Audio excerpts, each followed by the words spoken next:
अस्सलाम वालेकुम नाजरीन। आज 13 अगस्त 2021 है नाजरीन, और आज की इस वीडियो में एक अहम ख़बर के मुख्तलिफ़ पहलुओं का अहाता करने की कोशिश करेंगे।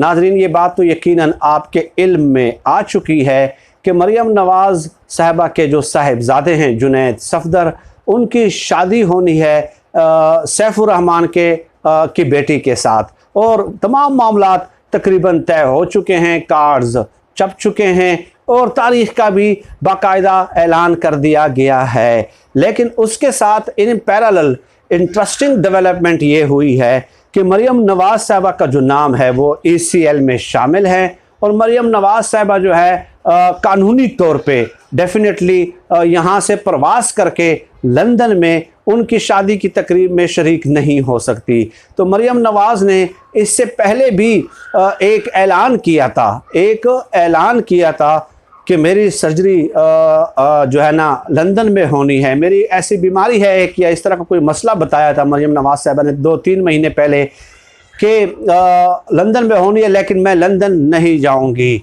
अब मरियम नवाज़ साहिबा ने एक बार फिर ट्वीट कर दिया है कि वो अपने बेटे की शादी की तकरीब में शरीक नहीं होंगी, लेकिन ख़बर ये भी है कि वो शादी की तकरीब में शरीक होंगी भी। तो वो कैसे शरीक होंगी, तो इस पे भी हम बात करेंगे।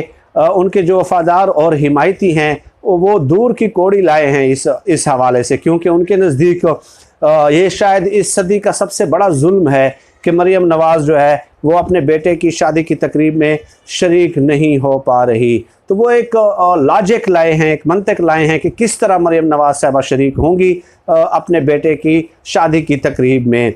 लेकिन उससे पहले नाजरीन ये बता दूं कि मैंने ख़ुद नून लीग के कई लोगों से बात की और उनके करीबी लोगों से बात की, तो उन लोगों को भी जो साहिब ज़मीर हैं, यानी कि उनके रहनुमाओं की बात नहीं कर रहा, उनके जो सपोर्टर्स हैं, जो उनके हामी हैं, जो उनके विलागर्स हैं, ठीक है, उनसे मैंने बात की तो उन्होंने कहा कि यार पता नहीं ये शरीफ ख़ानदान चाहता क्या है आखिर एहतसाबुर रहमान से, यानी कि सैफुर रहमान से। इस कदर बदनाम ज़माना वो आदमी है, और जो बातें उनके बारे में मशहूर हैं, जो करप्शन के स्कैंडल्स उनके हैं, ठीक है, उस हवाले से तो किताबें लिखी जा चुकी हैं। लेकिन उसके बावजूद भी शरीफ ख़ानदान जो है उनका पीछा नहीं छोड़ता। आपको एक बात बता दूं नाजरीन कि ये एहतसाब कमीशन नवाज़ शरीफ साहब ने कायम किया था, और जब परवेज़ मुशर्रफ साहब आए तो उन्होंने एहतसाब कमीशन को यूँ समझ लें कि कन्वर्ट कर दिया नैब में, ठीक है। तो ये जो कहते हैं ना कि भाई नैब इंतकामी इदारा है, डेफिनेटली नैब पे कई सवालात हैं, कई तहफ़्फ़ुज़ात हैं, मेरे भी हैं ज़ाती तौर पर, ठीक है, और सैकड़ों तहफ़्फ़ुज़ात हैं। लेकिन ये उससे पहले एहतसाब को सियासी इंतकाम के तौर पे इस्तेमाल तो एहतसाब कमीशन ने किया, और एहतसाब कमीशन बनाया था नवाज़ शरीफ साहब ने, और उसके सरबराह थे सैफुर रहमान साहब, ठीक है, जिनके साथ मरियम नवाज़ साहिबा के साहिबजादी की जो है ना साहिबजादे के शादी तय हुई है उनकी बेटी के साथ।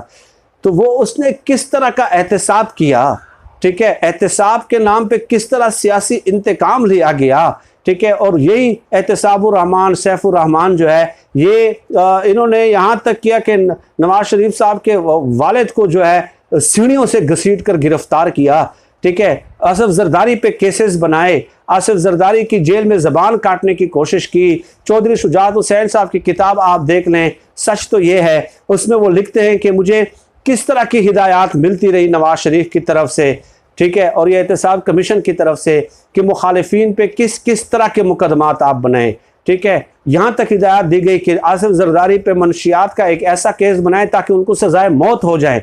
ये एहतसाबुर रहमान सैफुर रहमान के ज़रिए नवाज़ शरीफ साहब हिदायत देते थे, ठीक है। तो ये तो हालात थे इन लोगों के, किस तरह इन्होंने एहतसाब को सियासी इंतकाम में कन्वर्ट किया। आज पता नहीं ऐसे लेक्चर देते हैं कि जैसे जो है ना ये लोग बिल्कुल साफ़ सुथरे और फरिश्ते हों।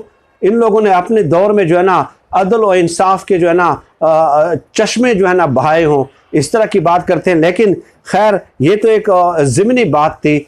बात यह है कि ख़ुद नून लीग के कई लोग इस पर मोतरज़ हैं, और ये भी कहते हैं कि एहतसाबुर रहमान सैफुर रहमान नवाज शरीफ साहब के फ्रंट मैन है, ये उन्होंने मुझे बताया। और रेडको जो उनकी कंपनी है उसमें तिजारती पार्टनर हैं ये जो इसहाक डार साहब हैं, तो इसलिए वो इनका पीछा नहीं छोड़ रहे।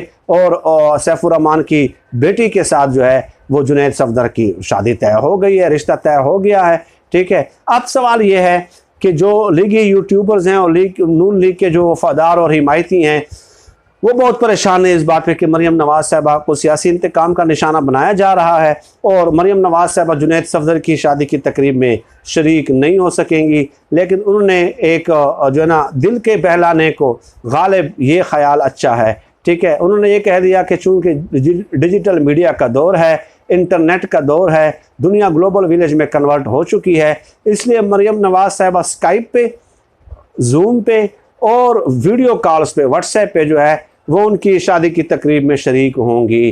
ठीक है, और लाइव वो तमाम मनाज़र देख सकेंगी, अपने बेटों को जो है ना मुबारकबाद दे सकेंगी। लेकिन इस हुकूमत की सितम ज़रीफ़ी है उनके बकौल के जो है ना जिसमें ख़ुद वहाँ पे जाके उनके माथे पे जो है ना वो बोसा नहीं दे सकती।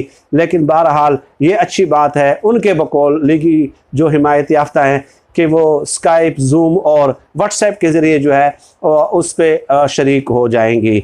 तो ये एक सूरत हाल थी सैफुर रहमान के हवाले से। सैफुर रहमान के जो कारनामे हैं उस पर कई किताबें चाहिए होंगी, कई वीडियोस चाहिए होंगी।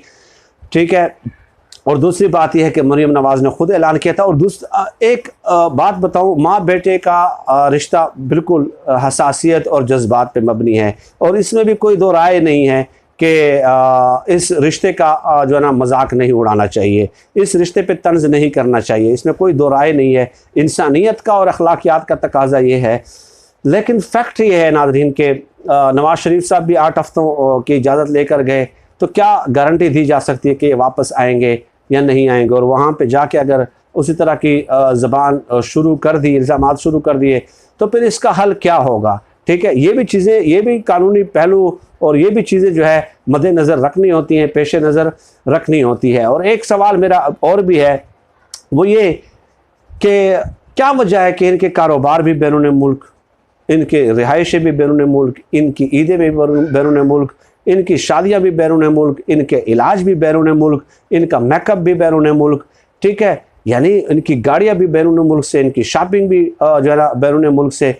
तमाम तर जो इनकी सहूलियात है और तमाम तर मसाइल जो है ये अपने बैरून मुल्क से हल करते हैं और हुक्मरानी यहाँ पे आके पाकिस्तान में करते हैं। तो ये भी एक लम्हा फ़िक्रिया है। इस पहलू पे भी कौम को गौर करने की ज़रूरत है।